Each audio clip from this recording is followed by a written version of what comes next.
Morning, people. New week, new month, new nonsense in the newspapers. So it should be fun this morning. Also, new computer, new camera. Christ knows why it's sitting at such an angle, because believe it or not, the picture behind me is straight. But hey ho. New computer's no accepting the Nessie Go. I've downloaded new drivers for it and that's still no picking up the Nessie Go. So we're on the Logitech this morning, folks, and probably will be again this afternoon until I sort out the Nessie Go. Alright, let's have a wee look and see who's in this morning, shall we? Hey, hi Melanie, Doug Kilt King with Pet, Aki's. Regan Elite, Graham Essen, Stephen Bankier, good morning, Mr. Moderator.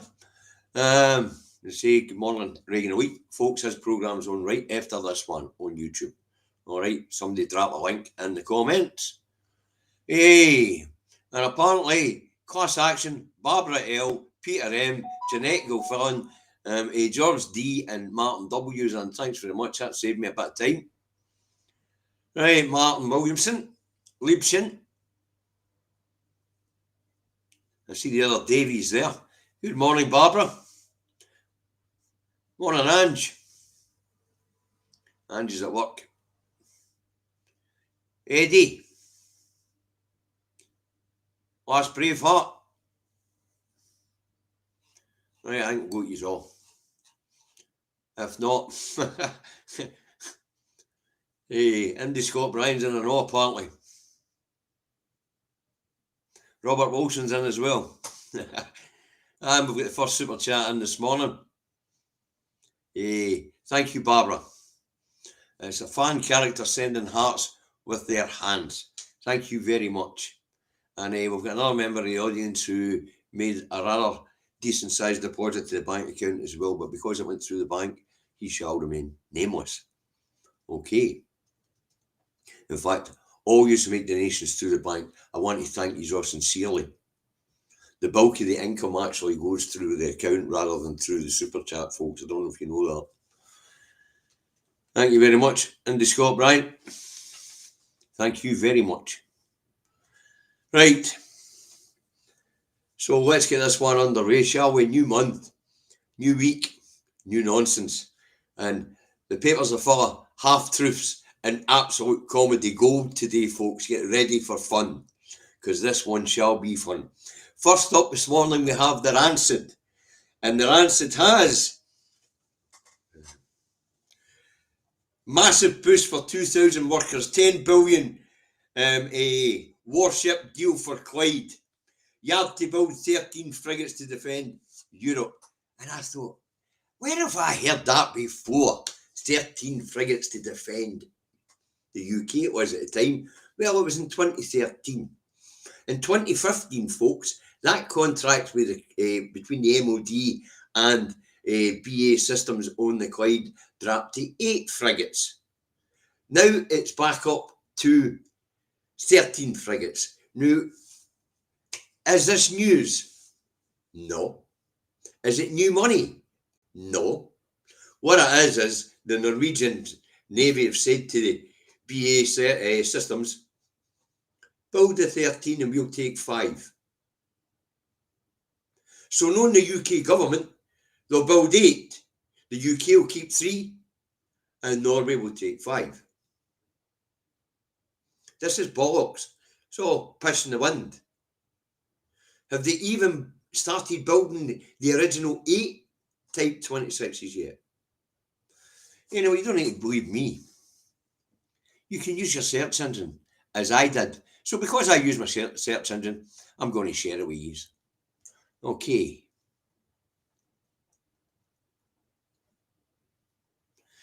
What does it say?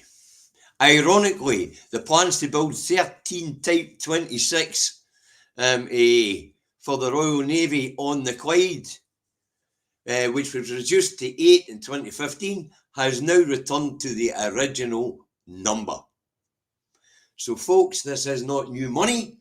It is not a new announcement. It is recycled half-truths. And that's how propaganda works. That's how propaganda works. And that's what I mean about nonsense and half-truths in some of the rags today. The 13 were already promised. It was reduced to 8. It's now back to 13, with the Norwegian Navy saying that they'll take 5. Will they get built? No. Will the 5 for the Norwegian Navy get built? Probably. But this is just nonsense. As I say, there is some crap in the papers today, folks. And ironically, AI says it's back to 13. Because, like me, AI's a wee bit sceptical that these will get fucking built. Oh, dearie. And apparently Ferguson's been building sections for the 20 sections for years. And just need to get together and put some hills together now. Right, the loony rag, what's that go up for us today? It's running on the same story. See if we can decide where the loony rag is today. Right, the loony rag, the Express. Here we go, folks.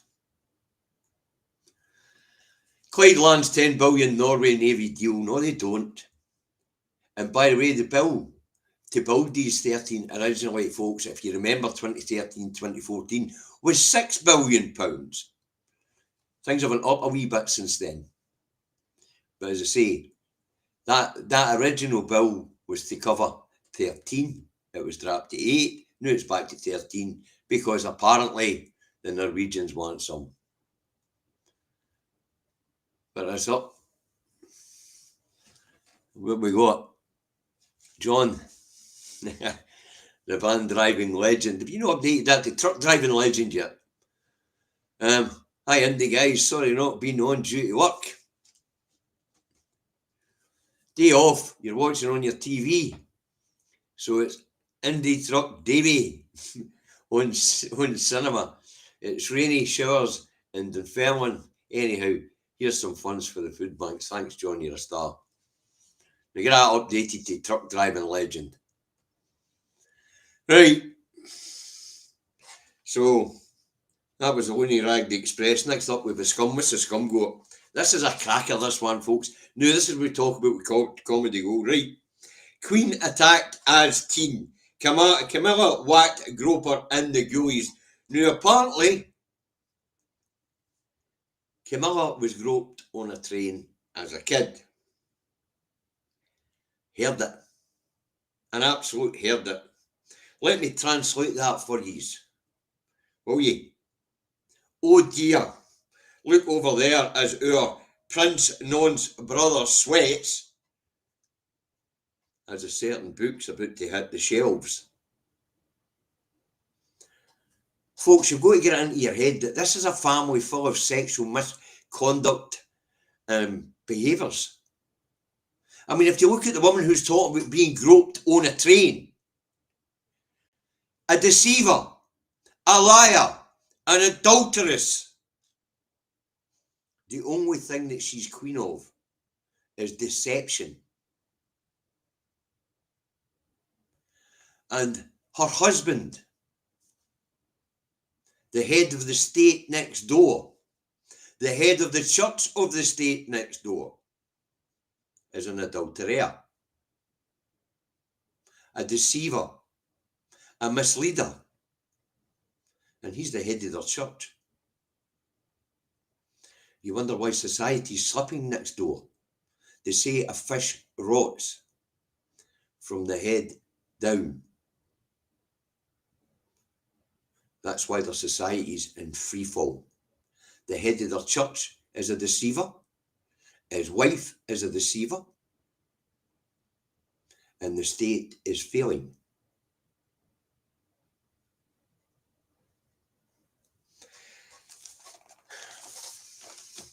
So, there you go.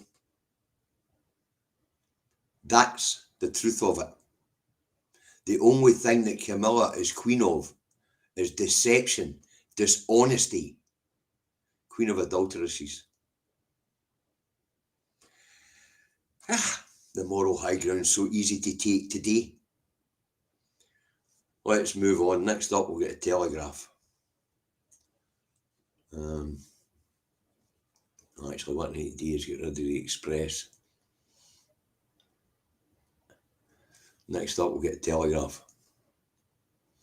What's the Telegraph got for us? The date? Well, it's on the same nonsense.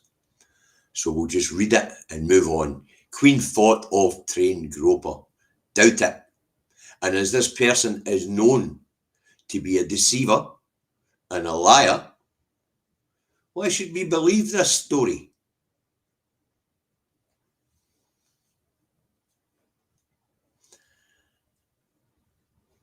And it's not even me saying that she's a deceiver or a liar.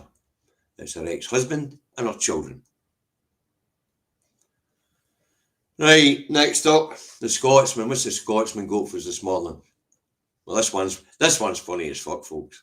This one goes hand in hand with the 10 billion quid for ships nonsense. North Sea oil and gas will be gone in years, not decades. Is there an independence referendum on the offing? Because the amount of oil in the North Sea seems to increase or decrease depending on the nation's appetite for independence. But this is a headline for 2013 and 14 as well. You couldn't fucking build it. You couldn't make it up. You just couldn't. Do you know, I've been hearing the oil's been running out since before the 1979 referendum when the SNP were running it Scotland's oil campaign. It's been running out since 1978. Fuck's sake. First time I heard that, I must have been about 9 or 10 years old. I'm 50 fucking 7.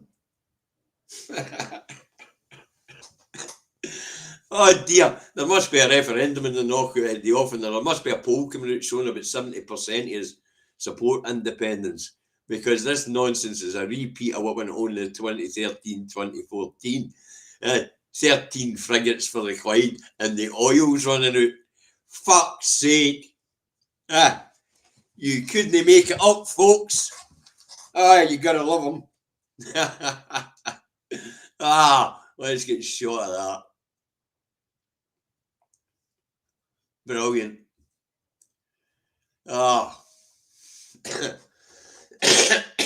You just could not, please.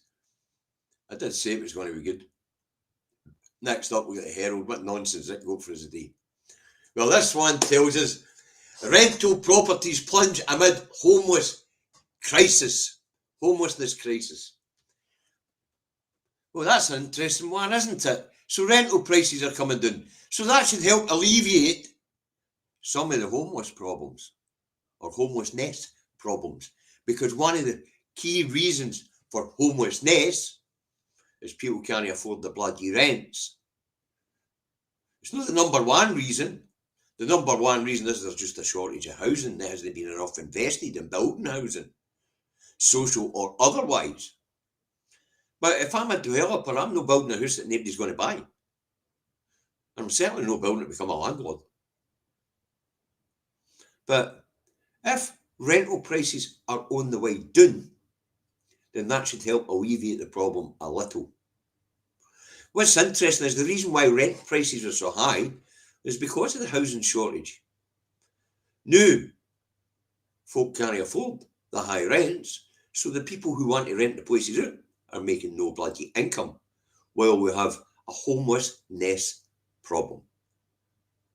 So hopefully this will help sort it out a wee bit.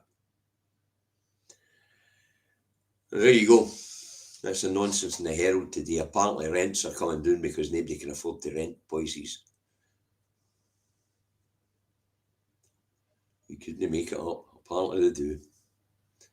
Right, next up we'll get the fail, I think. Yep, what's the fail got for us today? Let's have a look.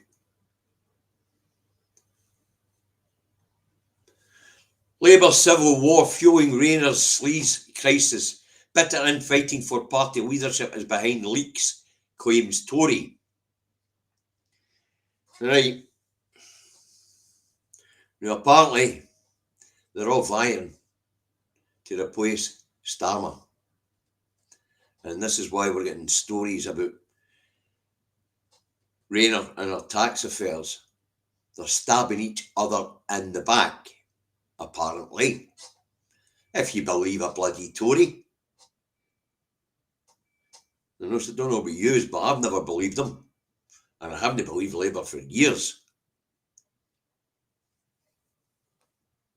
So, civil war. Maybe that'll explain the paralysis.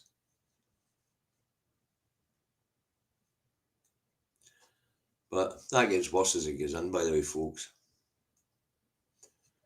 It gets worse as it goes in. Right, next up, the Times. Let's get Times up. And the Times has. Remarkable coincidence let Rayner avoid inheritance tax bill. This goes back to the previous rag. And leaving the ECHR not a threat to Ulster peace, Labour grandee claims. Now, what's this all about, folks? Well, according to a so-called report from a so-called reputable think tank called the Policy Exchange, none of the UK's commitments to peace in the province, known as Northern Ireland, is dependent on the UK being a signatory to the European Convention on Human Rights. And ex-Foreign Secretary and now Knight of the Realm, which means he's definitely got a dodgy past, Jack Straw, agrees with the think tank's report. Folks, this carry on about the European Court on Human Rights, I don't know if you quite understand it. It's not really about any individual right, although it does give us a list of things that should be protected. You know, the right to exist, the right to family life, the right not to be bound in slavery, so on and so forth. You can list them in the comments if you want. It's not about the individual rights, it's about an oversight of those rights, the protection of those rights. If we leave the European Convention on Human Rights, then who's going to protect the rights? Because any court will be an internal court. And when you're taking a government to court, you want to be taking them to a body out with their own legislator. This isn't really about the individual rights, this is about the protecting of our rights. And that's what the European Convention on Human Rights does. It oversees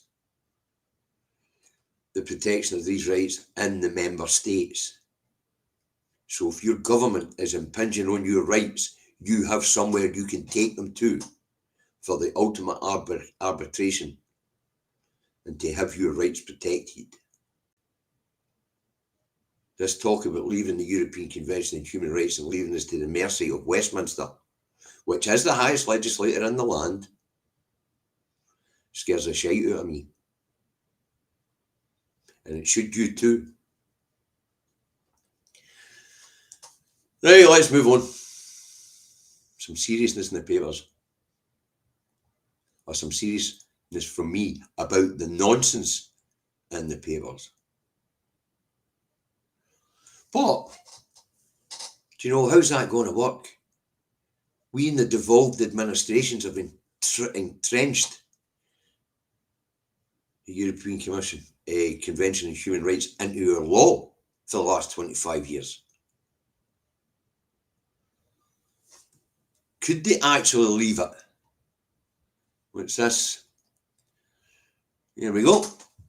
Don't understand why your name has changed back to the van driver when it should be the truck driving legend and still driving God. Anywho, has the oil not been running out before it was even found? Aye, it has been, aye. Thanks, Sean. Here and now, one. Aye, Graham. Thank you. Camilla's attack happened in 1963, supposedly. Anyone alive to prove it? There'll be a fair few in this audience.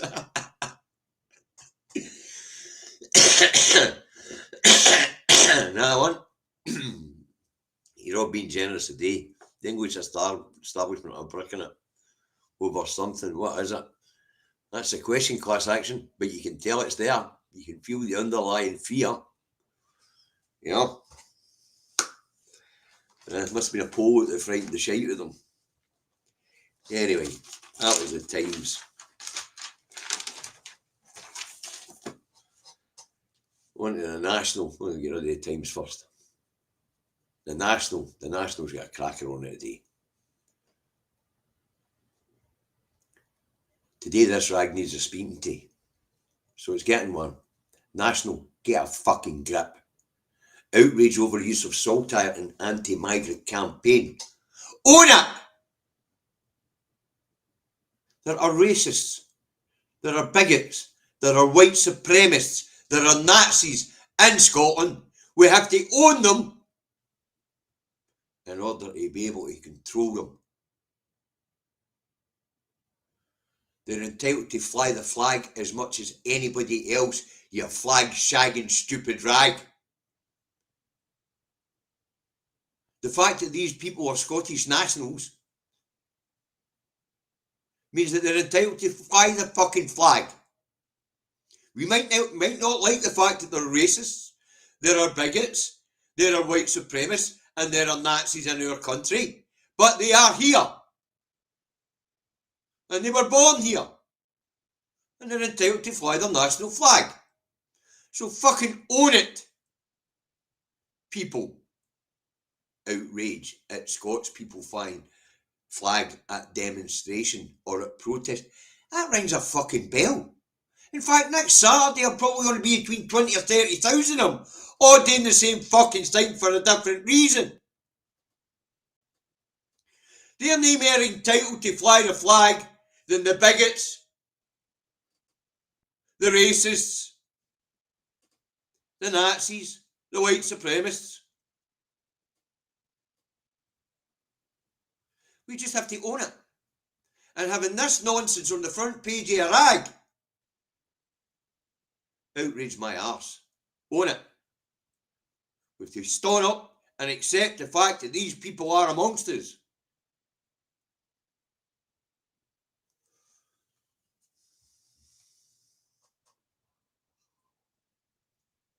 Whether we like it or no, these people are Scottish and they're entitled to fly the fucking flag.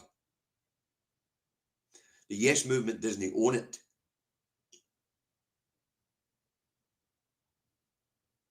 It belongs to all the peoples of Scotland. No matter how nasty their views are. We have to own it. Accept it. Swallow it. Recognise it's there.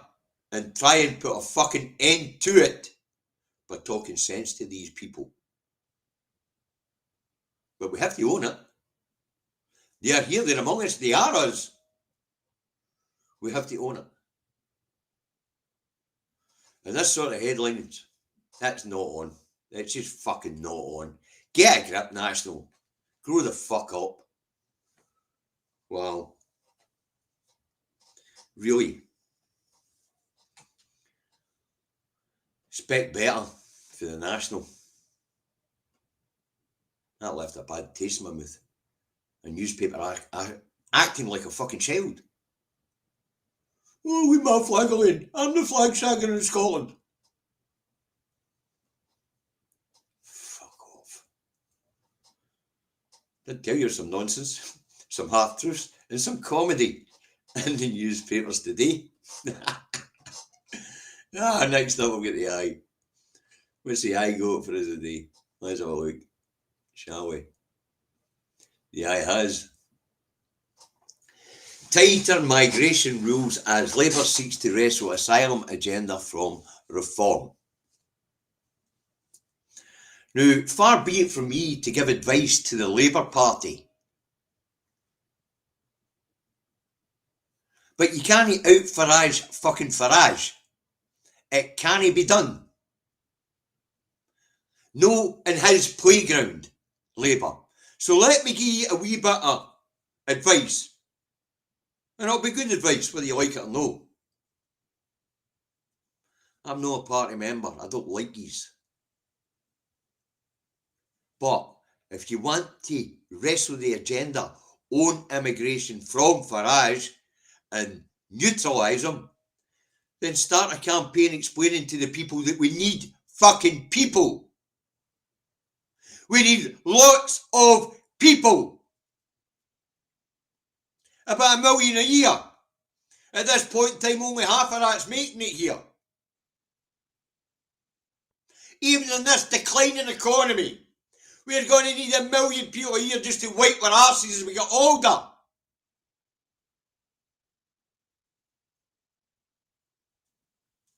You can't out Farage Labour.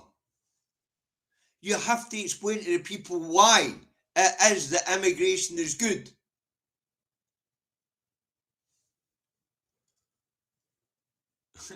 So Larry, sometimes you come away with some crackers.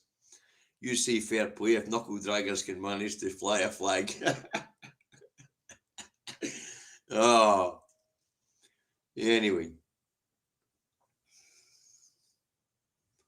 So what they're going to do? What they're going to do is, if somebody gets asylum, in the past they were able to then apply for visas to bring their families over, because after all, the right to a family life is protected. It's one of our human rights. Not any fucking more, apparently.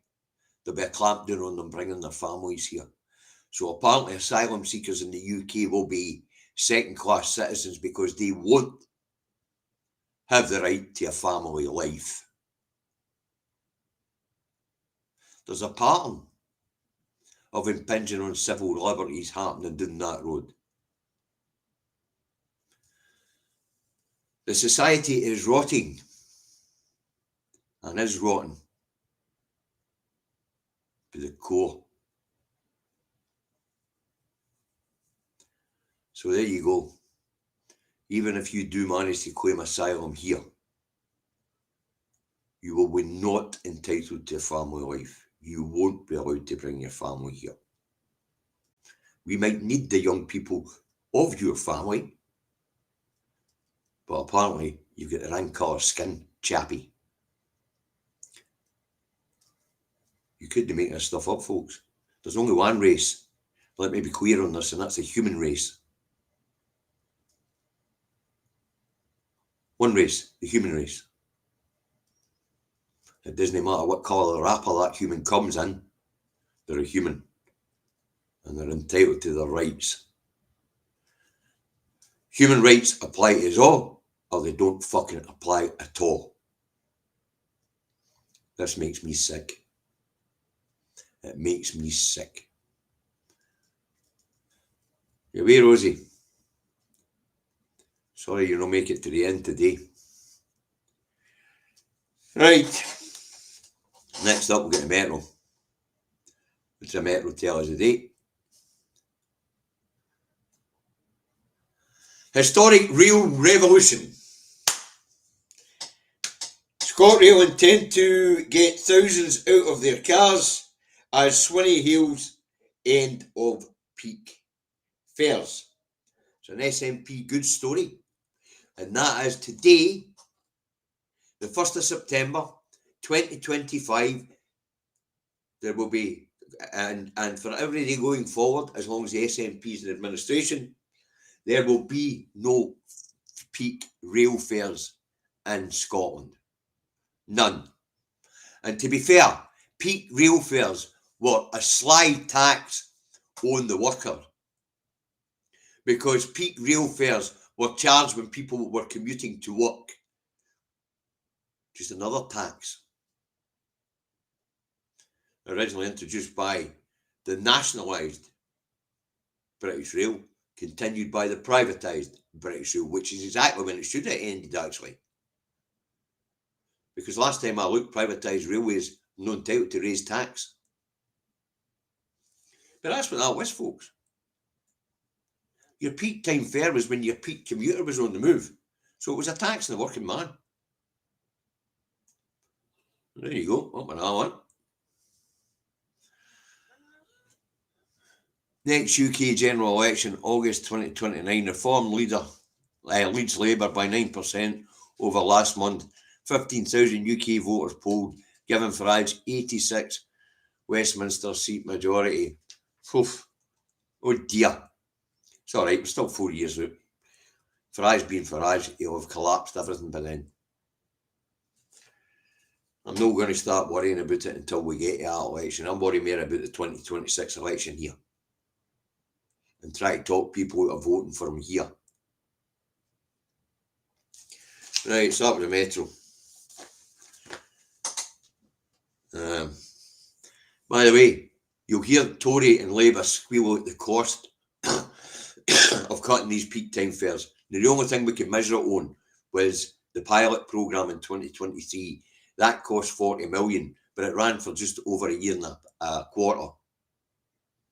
And it was dropping because it drops dependent on the amount of people who will then start to engage and use the rail, the train. More people using it, the less you need to subsidise them for no having any of the income. All right.